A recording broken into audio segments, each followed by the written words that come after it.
On April 28, emergency management officials were updating the death toll every hour, and the number kept climbing.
Go to graphics 15. The storm that Jim just mentioned, the Hamilton area, is the storm that's right now close to the Phil Campbell area. So it has a debris ball on it. Silence, then a rumble, deep, guttural, getting louder. Roger Kendrick cracks open the door to wave in a worker from the parking lot. The sound hits him, a freight train bearing down from their blind spot. He slams the door. 14 people dive under desks in the Wrangler plant's front office. Wade Hagedorn, plant manager, counts to 10 in his head. The building disintegrates. 369,000 square feet of steel and concrete torn apart, chewed up, spit out in 10 seconds. When Hagedorn opens his eyes, he's staring at open sky through a twisted lattice of I-beams. Around him, voices calling out in the rubble. You there? You there? You there? Holy shit. It sounds like a fucking train. It really does sound like a train. It really does sound like a train. Get in there. Oh my God. Sarah, listen, it sounds like a train. I've never been in. Listen.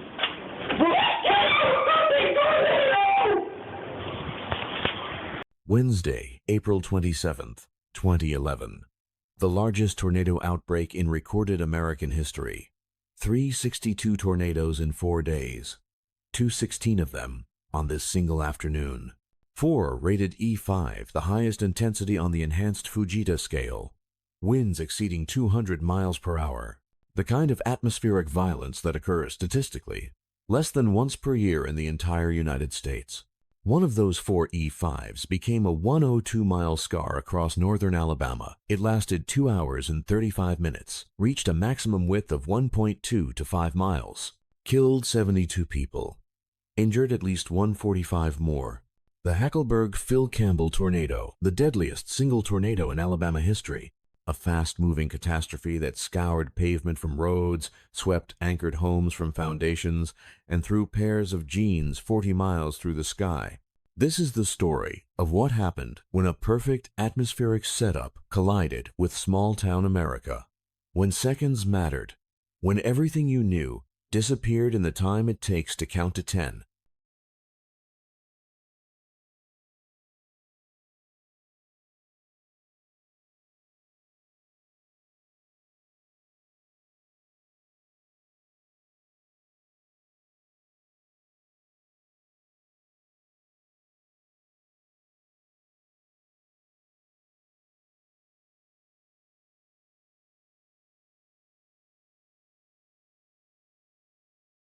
To Madison County, and I'm seeing an inflow notch, which is an indication that very strong winds are blowing into this storm, and I'm seeing a debris ball on the radar, which is an indication that there is more than likely a tornado on the ground at this time. Very pronounced velocity signature with this particular cell.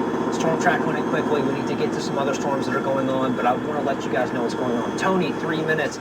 It's on your doorstep in Harvest. You need to be in your tornado shelter. Around 9 minutes to New Sharon, 12 minutes to Hazel Green, 25 minutes until the Fayette. The warning started 5 days early. Meteorologists at the Storm Prediction Center in Norman, Oklahoma, don't often see synoptic setups like the one forming over the central United States in late April 2011. A powerful upper-level trough digging into the southern plains, a stalled frontal boundary draped across the southeast, warm, moist Gulf air colliding with dry continental flow. By April 22nd, the medium-range models were unanimous. Something big was coming. By April 25th, 3 days out, the SPC issued a Day 3 outlook with a moderate risk across Arkansas through Tennessee. The message was clear: prepare for a multi-day severe weather event with the potential for significant tornadoes. April 26th brought tornadoes, 55 confirmed across the South. Long-tracked wedges carved through rural Texas and Louisiana. An EF5 destroyed structures at Fort Campbell, Kentucky. But remarkably, no one died. It was the atmospheric dress rehearsal for what was coming. Right there. Where is it? Just shoot right there, bud. Shoot. That's it, right there. Over them trees that you can see. Wow. Is he parked here? Come over to Yeah, and right we pick it there. up. That's it right there, rotate counterclockwise right there. Where you go? Where is They he? said one done hit Anderson Hills over at Tornado. At 4 a.m. on April 27th, Birmingham meteorologist James Spann got the call he'd been dreading. The first tornado warning. Spann had been in broadcasting since 1973. 48 years old. A fixture in Alabama homes. The man Central Alabamians turned to when the sky went dark. He'd planned to work from home that morning before heading to the ABC 3340 studios. Instead, he rushed in. Yeah, look at that smoke, man. The morning brought a quasi-linear convective system, a squall line embedded with rotating mesovortices. Not the discrete supercells forecasters feared most, but dangerous nonetheless. Spann and meteorologist Jason Simpson began what would become an 18-hour broadcast marathon. Spann alone would stay on air for 10 consecutive hours. The morning round killed 5 people, caused extensive damage, knocked out power to thousands, and it was just the warm-up.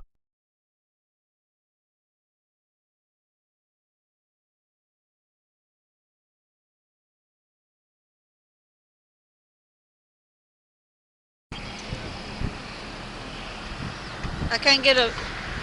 At 6 to 10 UTC 1:10 a.m. Central Time, the Storm Prediction Center issued something rarely seen, a second consecutive high-risk Day 1 outlook.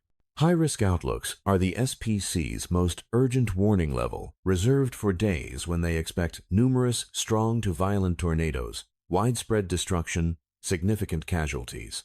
The April 27th high risk wasn't just routine, it was extraordinary. The outlook showed a 45% hatched tornado probability across portions of Mississippi, Alabama, Tennessee, and Georgia. Translation: nearly 1 in 2 chance that any given point in the risk area would see a tornado within 25 miles. The discussion used phrases like explosive supercell development, significant tornado threat, and long-track violent tornadoes. By afternoon, particularly dangerous situation tornado watches, the most severe type of watch, the NWS issues, were draped across Dixie Alley. The atmosphere over northern Alabama on the afternoon of April 27, 2011, was loaded for violence. Surface dew points surged into the low 70s Fahrenheit, moisture streaming north from the Gulf of Mexico on a screaming low-level jet clocking 67 miles per hour at 850 millibars. Convective available potential energy CAPE, the fuel for thunderstorm updrafts, measured between 2,500 and 3,000 joules per kilogram. Explosive instability. But instability alone doesn't make tornadoes. You need shear, and April 27th had shear in abundance. A deep, negatively tilted upper-level trough pivoted over Arkansas and Louisiana, creating immense wind speed and directional changes with height. 0 to 1 kilometer storm relative helicity exceeded 500 meters squared per second. That's a parameter threshold meteorologists associate with violent, long-track tornadoes. The morning squall line had cleared. The atmosphere was recovering, reloading. By early afternoon, discrete supercells began firing ahead of the dry line. Discrete. That word mattered. Each storm cell could ingest unadulterated warm air without competition from neighboring storms. They could sustain themselves for hours, run for hundreds of miles, intensify to extremes. The parent supercell that would produce the Hackleburg tornado initiated over eastern Mississippi in the mid-afternoon. It was one of dozens of discrete storms now exploding across the region, each one a rotating monster with the potential to drop a tornado.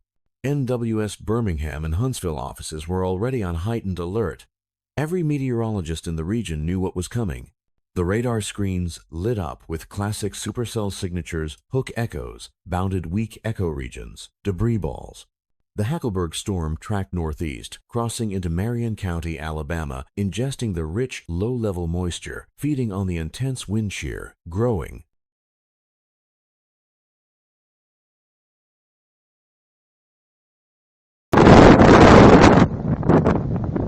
At 3:05 p.m. Central Daylight Time, the tornado touched down. Location: approximately 5 miles west-southwest of Hamilton, Alabama, near Alabama Highway 19 and Sipsey Creek. Marion County. Rural farmland, scattered homes, dense forest. Initially, it was manageable.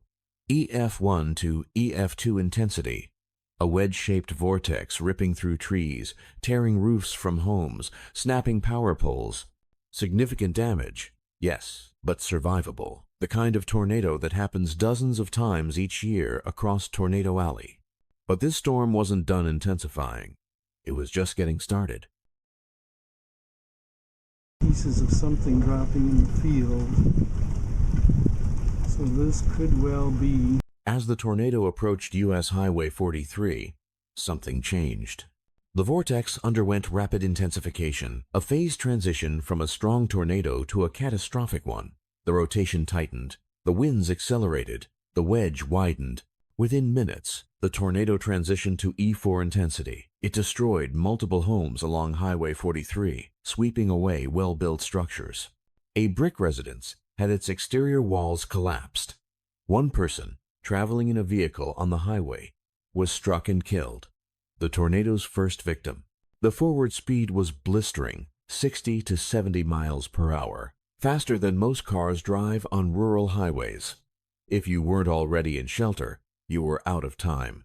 And as the storm paralleled Highway 43 toward Hackleburg, it crossed the threshold into E5. Wind speeds, 210 miles per hour. Width, 3/4 of a mile, 1,320 yards. A mature, violent wedge tornado. The kind of atmospheric phenomenon that defies comprehension. That challenges the structural integrity of anything humans build. Hackleburg didn't stand a chance. Of a lot of it hitting earlier and the way the wind changed, and I'm filming some of it now, and you can just see the sheets of rain kind of just going in different directions. Hackleburg, Alabama. Population 1,500. A small, tight-knit community in Marion County where everyone knew everyone, where families had lived for generations, where the Wrangler jeans plant on the hilltop was the economic heartbeat of the town. The tornado entered Hackleburg as a violent wedge, 3/4 of a mile wide, 210-mile-per-hour winds, moving at 70 miles per hour. It took seconds. The high school, obliterated. The middle school, erased. The elementary school, foundations scoured clean. The Piggly Wiggly grocery store, gone. Family Dollar, gone. 30 of the town's 31 businesses destroyed in a single pass. Homes didn't just collapse. They were granulated. Building materials reduced to fragments, windrowed into long piled lines across bare earth. The violence was evident in the condition of the debris, not scattered, but shredded, pulverized. The tornado's winds overcame the structural integrity of materials at a microscopic level. Vehicles were subjected to extreme aerodynamic forces. Cars thrown 150 to 200 yards. A school bus hurled a 1/4 mile into dense woods. In one home, a car was dropped into the kitchen, through the roof, through the second floor, into the kitchen, while the owner survived in an interior room. The National Weather Service would document specific damage indicators that confirmed E5 intensity. A well-built 4-sided brick home completely leveled, debris swept 40 yards away. The swept clean signature. The gold standard for E5 rating. Another home had its poured concrete stem walls sheared off at ground level. A rare occurrence indicating extreme lateral force at the surface. Asphalt was scoured from roads. Trees weren't just snapped, they were debarked, twisted into stubs, shredded by winds that stripped organic matter to bare wood. According to the American Red Cross, 75% of Hackleburg was destroyed. 18 people died in the Hackleburg area. Bridget Brisbois, 34. Charles Garner, 75. May Garner, 79. John Lynch, 70. Freddie Lolly, 81. Vicky Lolly, 55. Carlo and Donna Jokella, 76 and 77. Ed and Teresa Hall, 53 and 50. The list went on. Elderly residents who had no ability to reach adequate shelter, families torn apart, lives erased in the same 10 seconds that erased their homes. Several storms around the Tennessee Valley. And now let's rejoin the BHNT News 19. Inside the Wrangler Distribution Center, Wade Hagedorn had made a decision that morning that saved hundreds of lives. The plant manager, a longtime Hackleburg resident, had watched the forecasts with growing unease. That morning, unusual hail had pelted the area large, destructive hail that got everyone's attention. The Storm Prediction Center's outlook was dire. James Spann on ABC 3340 was painting a picture of an historic, deadly day. Hagedorn made a call. At 2 p.m., he released the first shift workers early. Then he canceled the second shift, scheduled to start at 4 p.m. It was the first time he'd ever taken such a step because of a tornado threat. He called workers, told them to stay home. Not everyone got the message. At 3 p.m., when the tornado warning came from the National Weather Service, 14 people were inside the Hackleburg facility. The plant's tornado drill protocol was clear. Shelter in the distribution center's front office next to an interior wall under desks. At 3:25 p.m., Hagedorn spotted a worker in the parking lot retrieving something from his truck. He asked Supervisor Roger Kendrick to help get the worker inside. Kendrick opened the door. He heard it immediately. The roar, distant but approaching, a sound like no other. The deep, grinding rumble of a massive tornado. We didn't see anything because it was coming from our blind spot, Hagedorn later recalled. The tornado came, and we went into the office. 10 seconds. So it's past the plant? Linda Knight, 57 years old, 32 years of service with Wrangler, didn't answer. She'd been killed when the building collapsed. The concrete wall panels that fell created, by sheer chance, a protective V shape over the other survivors, preventing them from being crushed. 13 people crawled out from under the debris into a landscape transformed. It appeared that the building had been chewed up and spit out, one survivor later described. Left behind was an indistinguishable pile that reached close to 30 feet high across the huge slab. Denim jeans from the plant were lofted into the tornado's updraft.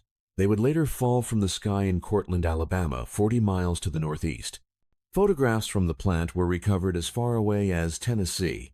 The extreme vertical velocities within the vortex had injected debris into the upper troposphere, where it traveled dozens of miles downwind before falling back to Earth. For the Franklin County and Lawrence County area, this cell more than likely will be, has a history of producing a tornado, and quite probably has a tornado on the ground with it at this time, as we have had reports in the past. So you certainly need to be taking your tornado precautions immediately.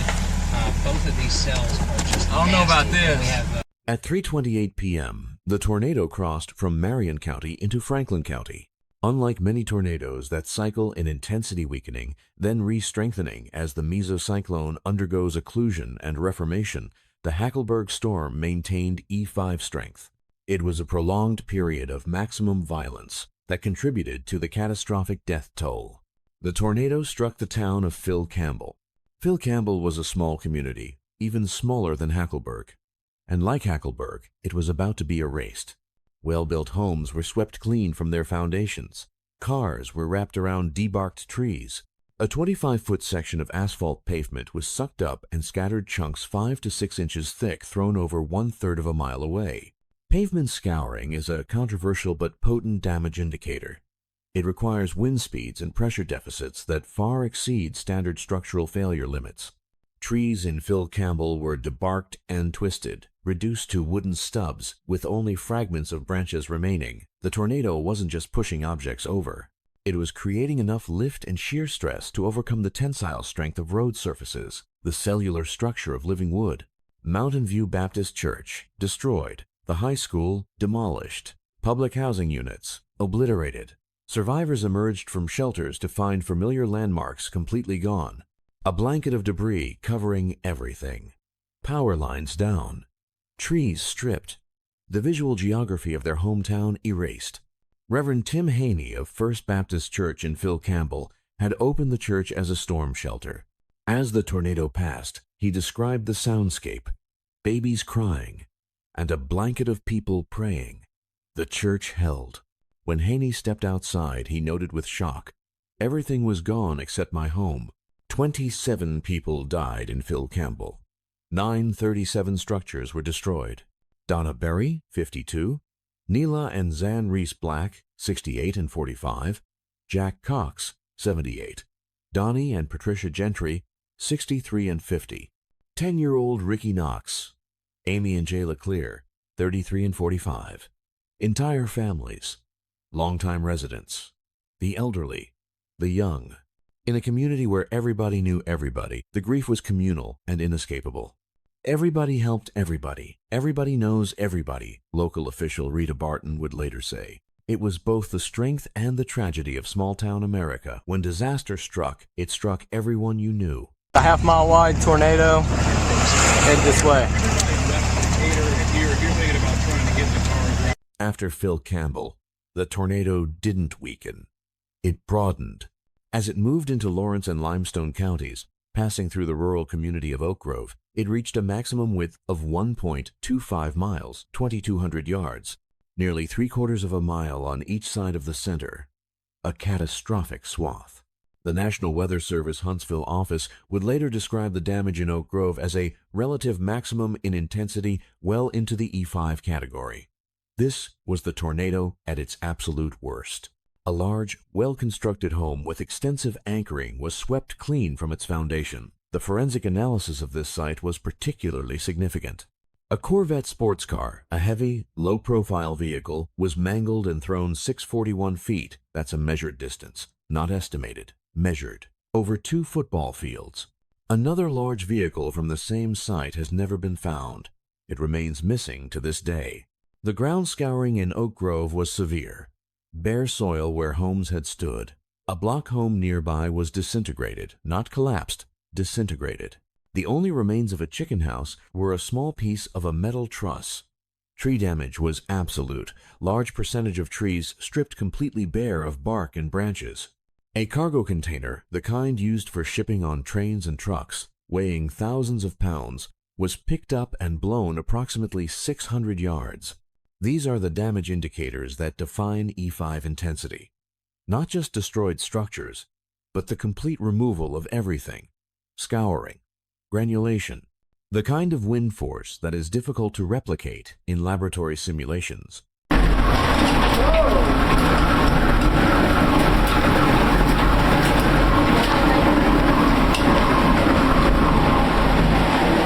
The tornado continued northeast into the community of Tanner. Tanner occupies a tragic place in meteorological history. During the 1974 super outbreak, the previous benchmark for tornado devastation in the United States, Tanner was struck by 2 5 tornadoes on the same day, April 3rd. 2 separate violent tornadoes, hours apart, devastating the same small community. And on April 27, 2011, it happened again. The Hackleburg tornado, maintaining violent intensity, struck Tanner. Homes obliterated along a wide swath. Cars carried airborne for hundreds of yards. Intense ground scarring visible in NWS aerial surveys. Survivors described the storm as a nightmare. Homes crumbling around them as they huddled in bathrooms and interior closets. The psychological toll of being struck repeatedly, 1995 for some residents, 2011 for others, and for the older residents, memories of 1974 was immense. The repetition isn't supernatural, it's statistical probability combined with geography. Tanner sits in the Tennessee Valley, where flat terrain offers little frictional disruption to supercell inflow. Long-track supercells, traversing from Mississippi into Alabama, often pass through this corridor. The meteorology is unforgiving. Here we are, the 27th of April, 2011. Possible wedge tornado passing just to our west. There's the Decatur, the railroad tracks. We're on the Helen Keller Bridge, the Lightning Max. We believe to be a large violent tornado just to our west. We zoom in on it. Zoom in on it now. I believe it's right there. The storm continued into Madison County, striking the Harvest area, specifically the Anderson Hills subdivision. Anderson Hills had been devastated by a 4 tornado in 1995. Well-constructed homes destroyed, lives lost. The community rebuilt. And on April 27, 2011, 16 years later, it was hit again. Well-constructed homes suffered complete wall collapse, consistent with low-end E4 winds approximately 170 miles per hour. The tornado had weakened slightly from its Oak Grove peak, but it was still catastrophic. James Redman had lived in Anderson Hills for over 20 years. He'd survived the 1995 strike. This was the second time, he recalled. The first time was a direct hit. We got taken out. The lesson from 1995, the absolute necessity of underground shelter, kept his family safe in 2011, though the psychological toll was crushing. Residents spoke of Anderson Hills being a tornado magnet. Local folklore attributed it to geography, topography, bad luck. The reality is more mundane, but no less cruel. It's a favorable location for supercells tracking across northern Alabama, and statistics catch up eventually.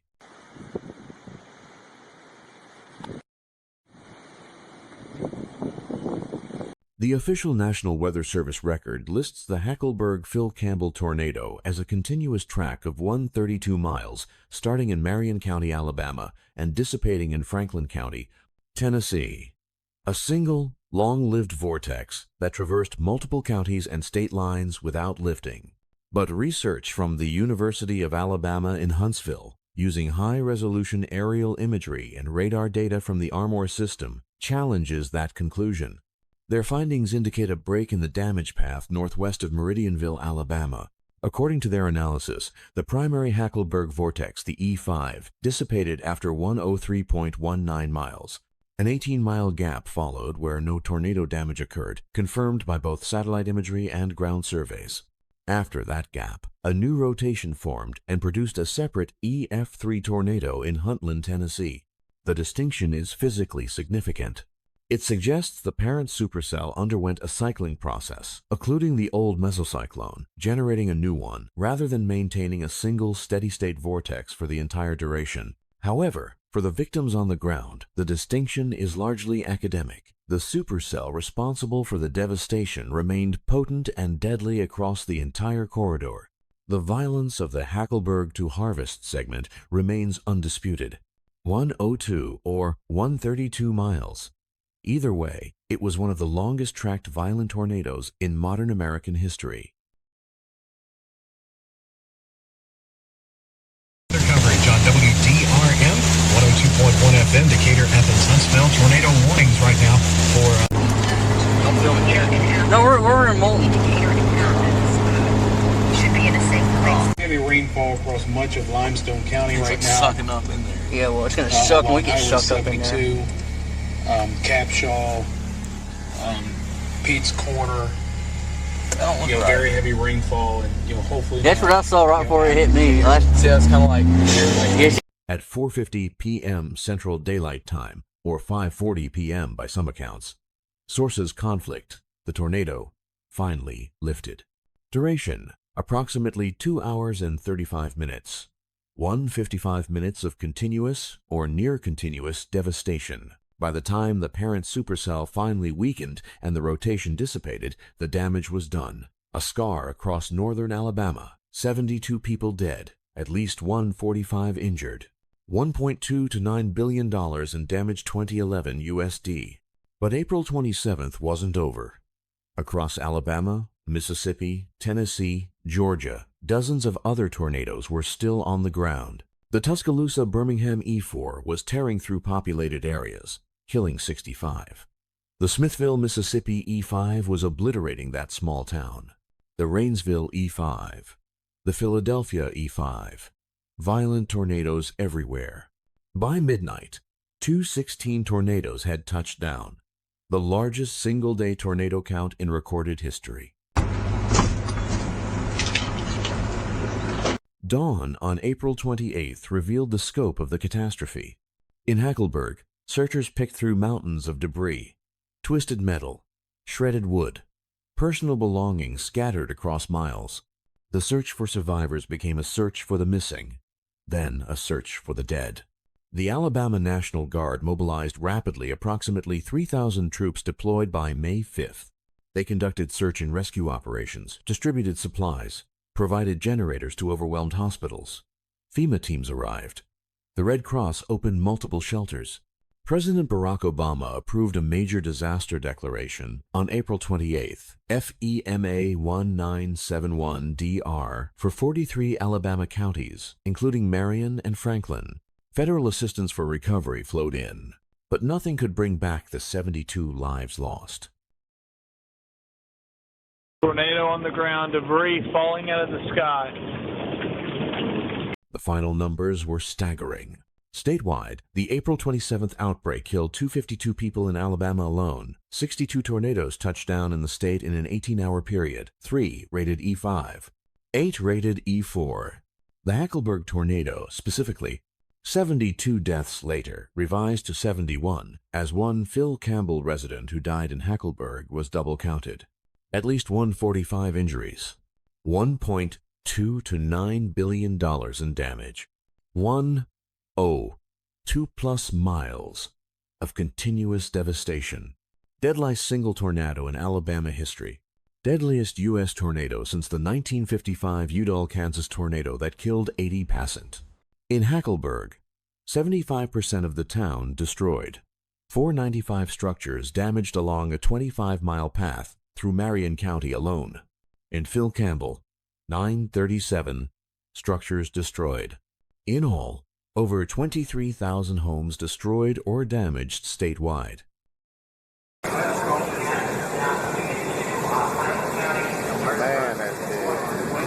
For Hackleburg, the question became existential. Would Wrangler rebuild? The distribution center represented 50% of the town's tax base. 150 jobs in a town of 1,500 people. Without it, Hackleburg faced economic collapse. VF Corporation, Wrangler's parent company, mourned the loss of Linda Knight. They faced a difficult decision. The plant was completely destroyed. They could collect insurance, relocate operations to another existing facility, write off the loss. From a pure business perspective, walking away made sense. But VF assembled a decision-making team. Operations, distribution, finance, tax departments. From the beginning, because we had a facility in Hackleburg that was very efficient and doing a great job for us, the idea was, why would we not rebuild? Said Sam Tucker, Vice President of Human Resources. But we tasked this group with this. Hard as it is, we don't want to make this decision on emotion. We want reasons based on facts. The facts. Hackleburg's location was close to Memphis, well situated for shipping to the southeast. The workforce was trained, veteran, loyal. VF had maintained a presence in Hackleburg since 1966. Out of 150 workers, 135 chose to keep their jobs with VF, willing to commute to temporary facilities while waiting for a decision. Alabama Governor Robert Bentley called VF CEO Eric Wiseman personally. The state contributed $31 million in incentives. Hackleburg added $200,000. In July 2011, VF announced they would rebuild. The new facility would be state-of-the-art, highly automated, employing 200 workers when complete. Without Wrangler, Hackleburg is a community, not a town, said Marion County Commissioner Don Barnwell. The decision became a symbol of corporate commitment and community resilience. Is that him right there? On top. Hey, this is too close, man. Phil Campbell's recovery had an unusual chapter. Documentary filmmaker Andrew Reed had previously organized a convention of people named Phil Campbell, a quirky gathering in the town where 18 people named Phil Campbell from locations including Alaska, Australia, and Scotland met annually. After the tornado, Reed redirected the group's focus to disaster relief. The Phil Campbells from around the world traveled to Alabama to assist in cleanup, forming partnerships with Habitat for Humanity. The surreal but uplifting effort garnered national attention, bringing volunteers and donations to a town that desperately needed both.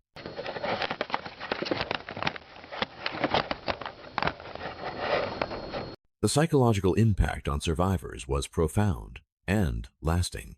Survivors reported symptoms of PTSD, severe anxiety during subsequent storms, audible hallucinations of tornado sirens, flashbacks to the roar of the wind. In communities where everyone knew everyone, the grief was inescapable. You didn't just lose neighbors. You lost friends, family members, the fabric of daily life. Don and Sis Sanders, survivors of the Shoal Creek tornado, later that same evening, described seeing a cross, negative, 2 pieces of wood, fused together in the rubble. It became a spiritual touchstone, a symbol of faith amid devastation. In Hackleburg, Brandy Abels lost her father, Rodney, to a second tornado that struck Marion County later that afternoon. Rodney had been desperately trying to find out if his wife, who worked at the Wrangler plant, had survived the first tornado. He died at home before learning she was safe. 1 week prior to him getting killed in the tornado, he was saved, Brandy later said, tears streaming. So that makes me have comfort to know that he was saved. That's how I get through it. James Spann, the meteorologist who spent 10 hours on air, admitted years later, "I've really not processed everything that happened that day 10 years later. I don't think I ever will. That day will certainly be part of my soul for a long time." I can't get I can't get it to. On April 26, 2013, 2 years, almost to the day, after the tornado, the rebuilt Wrangler Distribution Center officially reopened. Governor Bentley cut the ribbon alongside VF CEO Eric Wiseman and plant manager Wade Hagedorn. 150 employees stood on each side. Inside, a conveyor system 2 miles long, capable of handling 27 million pairs of jeans per year, a 369,000 square foot facility gleaming with new equipment. But before the celebration, there was remembrance. A memorial was unveiled at the plant entrance, a mesh screen etched with the names of all 71 people killed by the tornado across the neighboring counties. Wade Hagedorn spoke simply. There was no question we wanted to do something to honor their memory. This will hang in the entrance, and everyone who goes into the plant will see their names and remember their sacrifices. At 3:28 p.m. that day, 75 people gathered along Highway 43 in Hackleburg. They stood in silence to mark the moment, the exact minute the E5 tornado had arrived to change their town forever. Back here, everybody. Yeah, get right here in this corner. How? Get on back here in this corner. Back here in the corner, David. Because you don't never know what that door will do. David!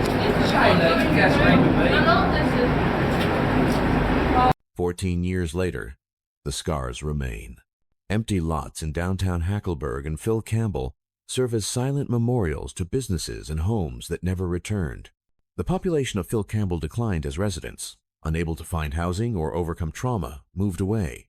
Mayor Darrell Colburn stood in front of an empty lot across from Hackleburg's rebuilt City Hall in 2021. In your mind, you're always thinking about what used to be.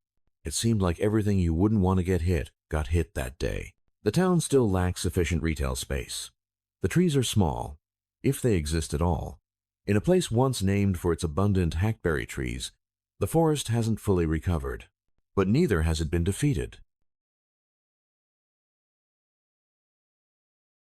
This side of the Fairview, near the power substation, which is probably why the power is out, and other reports during power outages. So, she said this thing came live. The Hackleburg Phil Campbell tornado reshaped severe weather science. It demonstrated the upper bounds of atmospheric energy pavement scouring, debris granulation, long-distance debris, transport at high forward speeds. Research found that over half the debris signatures in the entire 2011 outbreak database originated from this single tornado. It challenged building codes, revealed that at wind speeds approaching 200+ miles per hour, even well-anchored homes can fail when foundation material itself becomes the failure point. Proved that above-ground structures, no matter how well built, cannot survive E5 winds. The mean lead time for tornado warnings on April 27th was 22.1 minutes. Probability of detection, 89%. From a meteorological science perspective, the warning process worked excellently. Yet 252 people died in Alabama. The lesson: warnings are necessary but not sufficient. You need underground shelter. You need a culture of preparedness. You need people to take warnings seriously despite high false alarm rates. Meteorologists like James Spann have since worked to reduce false alarm rates, now around 1/3 instead of the majority in 2011.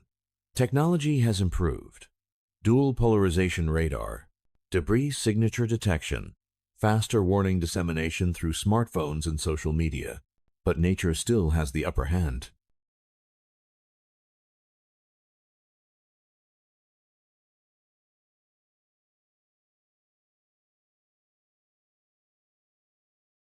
This is the first time I have ever seen this. They are blocking traffic on US 231, US Highway 31, sorry, correction, US 31, to let a violent tornado pass to the north through Tanner.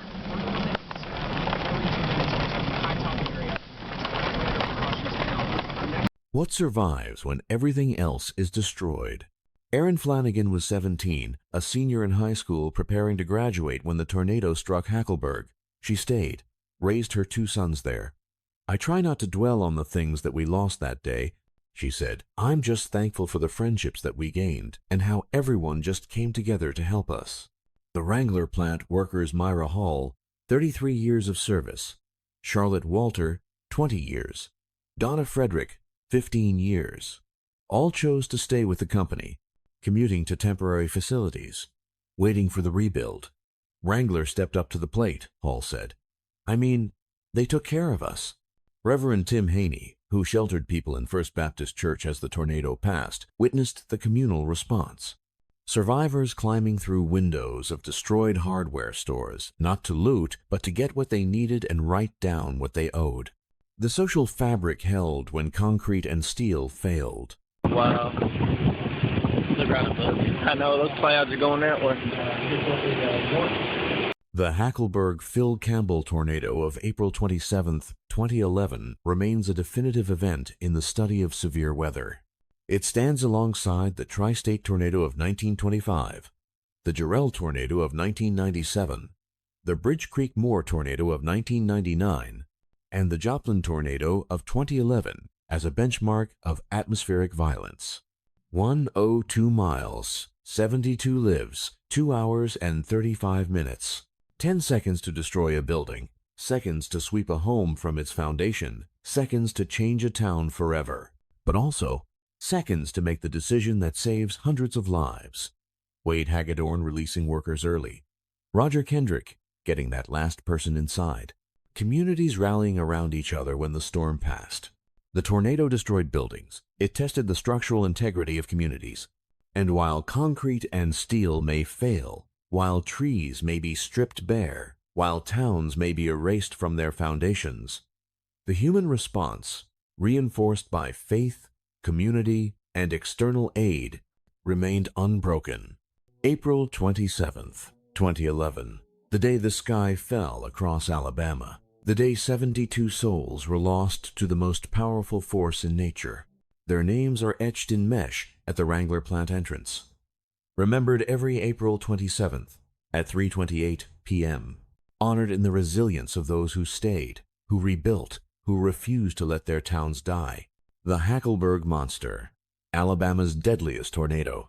A reminder that the atmosphere's capacity for violence is matched only by the human capacity to endure, to grieve, to heal, and to remember.